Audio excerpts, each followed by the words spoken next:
And as always, we'll let our friend John Werner go first. John, you're muted. Dave, what's the mood like around the locker room, and how do you feel like that win can maybe help you guys moving forward? Mood is good. Yeah, I thought yesterday was a good practice. I thought the meetings were good. We had unit meetings like we've been having. So O&D, they watched the film together. We're able to make the corrections and adjustments they need to make, and then we had kind of our walkthrough practice, and I thought that went really well. There's a lot of good energy. And so I feel, for our players and our coaches, it's a good shot in the arm. I want to ask you about John Mayers. What do you like about him as a kicker? Yeah, I guess first of all, I love John as a person. I think John's got a servant heart, and I feel he is a great observer. I think he is very attuned to what's happening around him. He's got really good insight. He's very smart. I think he's very loyal, and he's respected within our team, not only for what he does as a player, but just for how he handles himself as a person. And so I think when he's put in those situations, which he was last year, and which he was just in, I think everyone is pulling for him just because of the person that he is, and when he's successful, they're that much more happy for him. And do you expect Quaylen back this week? I don't know. We were updated with him earlier today, and it's still kind of a wait and see. And so we're hoping so. Right now, I would say that I would expect to get him, but I can't say for certain. Okay. Thank you, Dave. Yep. Go to Jerry Hill next. Dave, in kind of an instant gratification society, how impressive is that Jay Sedgwick just kind of waited his turn? I mean, he hadn't played since the season opener, and he was just ready. It's pretty cool. Jay was a captain for us, and so I think with Jay, I go back to just who Jay is, and how Jay treats other people, how respected he is, what type of team we have for a guy for a Jay to be Jay, and for them to accept him for him being the way he is, and for Jay to have his heart out for everyone to see it. And I think all of that is before anything else. And so I think just how Jay is as a person allows him in a situation like that where it's, there's pressure, right? It's on TV, the lights are on and everything, for him to go out and execute. So, I think Jay's one of those guys that you depend on, that you count on, and that you want on your side of it. I feel like that's probably not the first time something like that's come about with him. How do you carry the momentum that you got Saturday night and take it on the road with you to Oklahoma? I think when you do it one time, you can do it another time. And so, and then I think, for leaders to emerge and to kind of step out there and make plays, and then to have our team step up and then back them up, I think that's the pathway. That's the way. And so I think from stepping all the way back, football perspective of putting the game in the players' hands, which I felt, Saturday there was times that we did that. There was times that we can be better with that, is put the games in their hands and give them the best opportunity to be successful, and let them rise up and make plays and get them feeling comfortable throughout the week in terms of giving them the best look possible. But if you did it one time, you could do it another time. And I think we're going to continue to harp on that and message that as best we can. Go to Bryce Cherry next. Dave, the last two games, Charlie has had like 130 rushing yards and 3 touchdowns on the ground. How special is he as a runner? And, is that something, you guys kind of feel like you've targeted and seen as a strength that you can utilize? Yeah, I think it's a good question. I look at part of that being on us as coaches, part of that being on me. I think for not having that sooner, I feel that Charlie's at his best when it's a 1-2 read. If it ain't there, then go, and that's what you're seeing. And I think when it's not that, right, and you say it's a full field read or it's this or it's that, I think that's not when he plays his best. And so I think really from about probably the West Virginia game on to try to tie in or try narrow the scope of what we're doing down to where there's routes are coming into his field of vision or he's moving out of the pocket. Either way, it's 1-2. If it ain't there, then go. And I think that's Charlie, and I think that's us. And so we're going to continue to find creative ways to kind of get that done because I feel that it's inspiring when he plays the way he plays, and we want Charlie to be Charlie. Go back to Werner.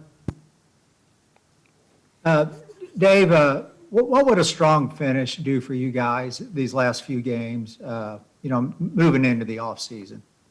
Yeah, I think it would validate just I think either way through these last couple weeks, just the effort that's been put in, the cohesiveness that's there, the coming off of a loss on the Sunday and Monday being down and having to regroup and reassess and come together again to build up for a Tuesday and a Wednesday that's really, really good, and a Thursday and a Friday, and kind of hit a peak on a Saturday to have to come down again and then build it back up. And so the wins would allow us to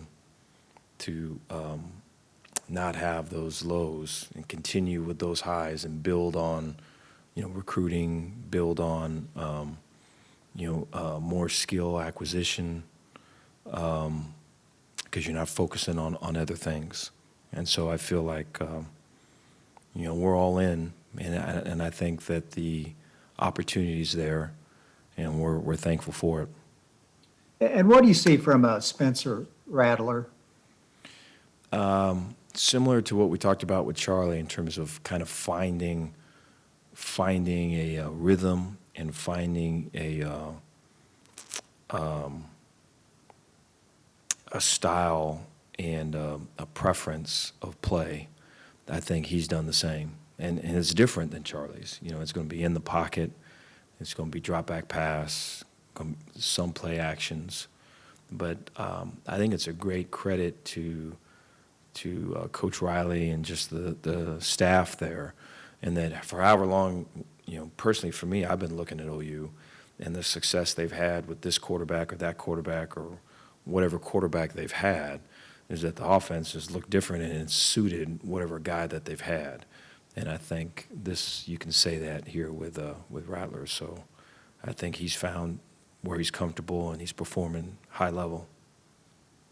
Thank you. Paul Catalina. Coach, you're still rotating quite a bit on the offensive line. How much of that is due to guys being banged up, and how much of it is just due to the fact that you just never had the normal time to get them together, not only on the field but off the field, and that kind of stuff that goes into building a line? I think it's the majority of the reason is because we're banged up, and so I think guys are trying to go.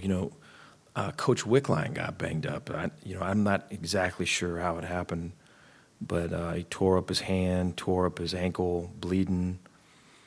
So I was on the sideline there, and Matt Keel's our trainer. And Matt comes to me and he goes, Dave, Wick is out. We're we're going to have to take him in and get him stitched up. And I kind of nodded my head, and then I thought, like, who is he talking about? Who's this? And I turned to him, and I go, who? And he goes, Wick. He goes, Coach Wickline. And I was, okay, and so Wick went in and got stitched up and then came back out. And so he had a tourniquet on his leg with a towel prior to that. And so I don't know how much the guys were taking in the adjustments he was making. They were just looking at him bleed. So I'm glad they took him in and got him stitched up. But I feel like that's kind of how it's, to a degree, and maybe too strong of an illustration, that's kind of been what it's been like. And so to come back and to finish it, they told me, hey, Wick's stitched up. He's coming back. I said, okay, we're good then. And so I think there has been that O-line wise. I'm proud of them. They keep scrapping and fighting. Next up, Andrew Miner. Yeah, Coach. Oklahoma started off a little slow this year, and now they seem to kind of be back to their typical offensive powerhouse. What did you have in mind to try to slow down, that freight train, if you will, and how do they look compared to last year when you faced them? That's a good question. So different than last year. I think some of the pass game concepts are still the same. But then, last year looked different than the year previous. And I think kind of similar to what we just talked about a little bit earlier, just quarterback-wise, and going to the strengths of their quarterbacks. And so last year was a lot more quarterback run. Obviously, they had Hurts, and that was a big part of the game. And this year, there's not as much of that. Last year, there wasn't a lot of drop-back pass. It was a lot of play action, RPOs. And now there's a lot of drop-back pass. And so I feel they've found a niche there. But I think with OU and I, specifically for OU, but also generally for any explosive offense, I think the ability to take what they're doing and break it down, right? Really detail when they're doing, what they're doing, how they're doing it, and try to play the percentages, whether it's personnel, formation. It could be this receiver's in, that receiver's out. It could be field position, and really play percentages to try to negate them from doing what they do best. It's tough to do. I think there's a great confidence right now with them, and you see it when you watch them, just their ability to execute and get big plays. A lot of misdirection with OU. So I think our ability to be good with our eyes, which I thought was very suspect in this last game we played. And so our improvement is going to be a critical piece to all of this. Thank you. Go back to Jerry Hill. Dave, I'm not sure that y'all changed anything, or maybe it was just needing to answer, but offensively, anything in that fourth quarter, Charlie completed, I went back and checked, I think he completed his last 15 passes. No, I thought, the ball was coming out quick, and so there's a lot of quick game being called. And then I think, I thought there was a great rhythm. I thought by that point, just about everyone that is a skill guy had answered the call, right? And so we had Taekwon, RJ, right? You name it. Guys were making plays, contested catches. I think you saw 6 with a play kind of up their hash on their side of it. And so all throughout, guys had already kind of answered the call. And so I think there's great confidence in Charlie and great confidence in our skill with Charlie that, hey, we're doing this. And Charlie just about said that on the sideline as well. And so guys were playing pretty connected. David Smoke. Coach, can you go back to what Joe Wickline was dealing with? What happened? Do you know, with him getting all beat up? No, I don't know. It's he's embarrassed about it, so I'm glad that we're talking about it right now. So I think someone there was some some form of block coming from the side that he didn't see, and someone's cleat. There's a whiplash deal there, and so yeah, he was all cut up. So I remember going to the O-line. This was early in the first half, where we weren't very productive, and I'm over there and I just see blood everywhere on the side there. There's a towel of blood. There's another towel of blood, and so it's kind of illustrated this situation a little bit. You walk over there, and so then you see that it's all tied up on his leg, and so I wasn't anticipating the need for him to get stitched up. His hand is also all so. Wickline right now has stitches in his leg, and his hand is taped up because I think he was bleeding from his hand as well. So it's all of that's unique. All right, thanks, everybody. We'll talk to you next time. Thank you, guys. Thanks, Dave.